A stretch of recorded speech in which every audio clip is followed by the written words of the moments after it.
अगर मोदी के अनुसार डबल भी हो गई हो तो 6,000 हो गई। क्या 6,000 में 5 मेंबरों का एक परिवार गुजारा करेगा?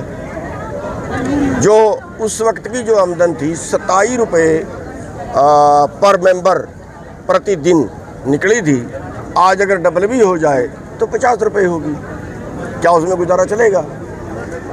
आज हर आधे घंटे में एक किसान कर्जे में दब के, मजदूर कर्जे में दब के आत्महत्या कर रहा है। देश का जो बड़े पूंजीपति 20,000 करोड़, 50,000 करोड़, 1,00,000 करोड़, उनमें कोई आत्महत्या नहीं करता इतने कर्जे में, और कर्जा उनका माफ़ होता है। पिछले 10 सालों में 16 लाख करोड़ रुपए उनका माफ़ हो चुका है। ये तो हालत आज तक की है। 23 करोड़ लोग 2 वक्त की रोटी नहीं खा सकते। ये तो आज तक की हालत थी। अब आगे क्या होने वाली है? आगे जो समझौता चल रहा है, जो आपके याद होगा कि ट्रंप ने एक टैरिफ युद्ध शुरू किया था, फिर उसमें 3 महीने की छूट दी थी कि जो समझौता करना चाहे 3 महीने के अंदर कर ले।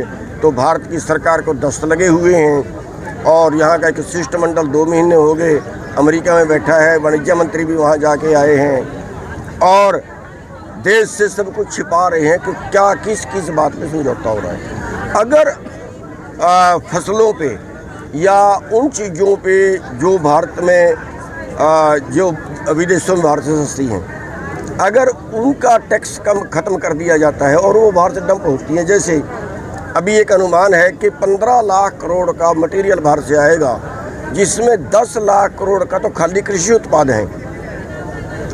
अभी जो समझौता ख़त्म कर रहे हैं उसमें 7 फसलें हैं, उसमें सेब है, उसमें डेयरी फार्म है, उसमें मीट है, उसमें फसलों में गेहूं है, सूरजमुखी है, सोयाबीन है, मतलब और कपास है, ऐसी कई चीज़ें हैं इसमें। तो अगर 10 लाख करोड़ का माल बाहर से आता है तो ये मानिए कि भारत के किसान की स्थिति क्या होगी। भारत सरकार ये कहती है कि भारत के अंदर जो उत्पादन है, जब हमारी 2021 में सरकार से मीटिंग हुई तो उनका कहना ये था कि 17,26,000 करोड़ का आपका मटेरियल उन 23 फसलों का पड़ता है जिस पे MSP घोषित किया जाता है। आज MSP से 4 लाख करोड़ पर साल कम मिल रहा है किसान को। 4 लाख करोड़ पर साल जेब कट रही है किसान की। और अगर बाहर से 10 लाख करोड़ का और कृषि उत्पाद आयात होता है तो फिर देश के किसान मरे पे वेंटिलेटर पे चला जाएगा और भारत की खेती पे बड़े पूंजीपतियों का कब्जा होगा। और जब बड़े पूंजीपतियों का कब्जा होगा फिर वो उनका तो पैसा भगवान होता है। अब तो हमारी सरकार कहती है कि भाव नहीं बढ़ने चाहिए, गरीब लोगों को भी खाना है, तब वो चीज़ किनारे हो जाएगी।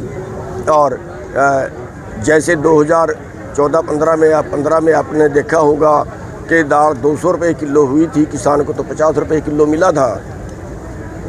7 या 8 बड़ी कंपनियों ने पूरे देश की दाल खरीद ली थी।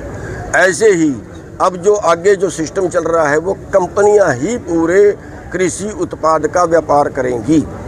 भारत के अंदर अभी एक मसौदा आया था कि बाहर जो गोदाम है, मंडी से बाहर गोदाम को जो कोल्ड स्टोर हैं या जो सेलो गोदाम है उनको मंडी मान लिया जाए और जो वहाँ सामान बेचेगा, कृषि उत्पाद बेचेगा, उस पर मंडी टैक्स नहीं लगेगा। मंडी में बेचेगा तो मंडी टैक्स लगेगा। इसका मतलब सरकार कह रही है मंडियाँ तोड़ो। अगर मंडियाँ टूटती हैं तो MSP तो गया, और MSP जाने के बाद जब वहाँ हम बेचेंगे तो वहाँ तो उसका एक ही खरीदार होगा, कंपटीशन खत्म हो जाएगा। अभी मंडी के अंदर क्या है, मंडी के अंदर 10 खरीदार हैं, 20 खरीदार हैं, उसके साथ एक सरकार की एजेंसी है, कंपटीशन है, वो कंपटीशन खत्म हो जाएगा। यानी अब कंपटीशन क्या होगा? अब भारत में महंगा है या अमेरिका में, अमेरिका से सस्ता खरीदना पड़ता है या भारत से, ये कंपटीशन होगा। और ये तो जब भारत के अंदर जो है वो खेती आजीविका है, भारत के अंदर 50% किसान खेती में है, अमेरिका के अंदर 3% किसान खेती में है, यहाँ भी 80% लोग 2.5 एकड़ से कम के मालिक हैं, वहाँ छोटा किसान भी 10 वर्ग किलोमीटर का मालिक है, 50,000 एकड़ का भी मालिक है। वहाँ की जो खेती है वो आजीविका नहीं है, वो व्यापार है। तो हम उनसे मुकाबला किसी हालत कर ही नहीं सकते। और अगर उस पैटर्न में खेती करें कि यहाँ भी 5,000 एकड़ का प्लाट हो, यहाँ भी 10,000 एकड़ का प्लाट हो, जो सरकार कहती है कि हम 2 एकड़ का किसान खेती करेगा तो महंगी पड़ेगी और 2,000 एकड़ का किसान खेती करेगा तो सस्ती पड़ेगी। लेकिन हम ये कह रहे हैं ये आजीविका है, आप सस्ती पड़ेगी वो मत देखिए, आप देश को जिंदा कैसे रखना है ये देखिए। अच्छा, ये जो आपका चिंतन शिविर होगा, यहाँ से कोई हम ऐसी घोषणा, कोई ऐलान ऐसा करना जा रहे हैं कि भाई जिसमें देश भर में कोई आंदोलन या प्रदेश में ऐसा कुछ? देखिए, अभी तो चिंतन शिविर चल रहा है, ये तो फैसला कल की जो लास्ट सेशन होगा उसमें होगा। लेकिन ये आज की ज़रूरत है और करना ही पड़ेगा। और बल्कि ये है कि अकेला किसान नहीं मरेगा, अब देश का दुकानदार भी मरेगा। क्यों? जितने हाईवे निकल रहे हैं इनके नज़दीक बाज़ार बनेंगे, एक ही कंपनी पूरा बाज़ार खोलेगी, कई जगह खुल चुके हैं, और वहीं पे 200 दुकान होगी और सीधा वहीं से लोग सामान खरीदेंगे। जो भीड़े बाज़ार है उनमें कोई जाएगा नहीं, उनका नंबर भी पड़ गया।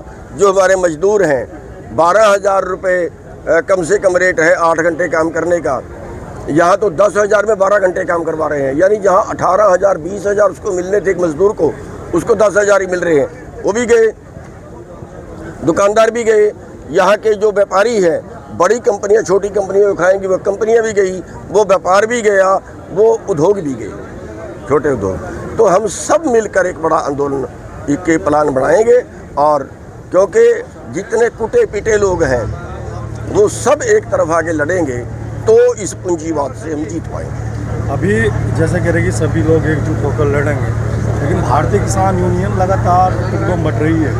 बहुत सारे किसान संगठन आए दिन बन रहे हैं। अब पिछले 4-5 साल में तो संगठन इतने बन गए कि हम कह नहीं सकते। तो इस पर आप क्या कहेंगे कि इतने संगठन बनाने की क्या जरूरत है? एक संगठन बनाकर उसके नीचे सब काम करें। देखिए, ये हमारी बदकिस्मती है। आपका सवाल बिल्कुल वाजिब है। उत्तर प्रदेश के अंदर ही 385 संगठन रजिस्टर्ड हो गए हैं। जो उठता है वो संगठन बना लेता है। कई तो बेचारे के टोल फ्री के लिए संगठन बना रहे हैं। हमारी बदकिस्मती है। लेकिन फिर भी इकट्ठे होने की तो संभावना बड़ी रहती है, क्योंकि जब किसी को आगे मौत नज़र आती है, जब किसी को ये भी नज़र आता है कि आप भी पिटोगे मैं भी पिटूंगा, तो फिर वो कुटे पिटे एक तरफ इकट्ठे हो जाते हैं। जैसे पीछे SKM बनाया था, और SKM बना के हमने सारा एक मोर्चा बना के लड़ाई लड़ी थी। ऐसे ही बन भी सकता है, असंभव कुछ नहीं होता। ज़रूरत जो है वो आविष्कार की जननी होती है। जी।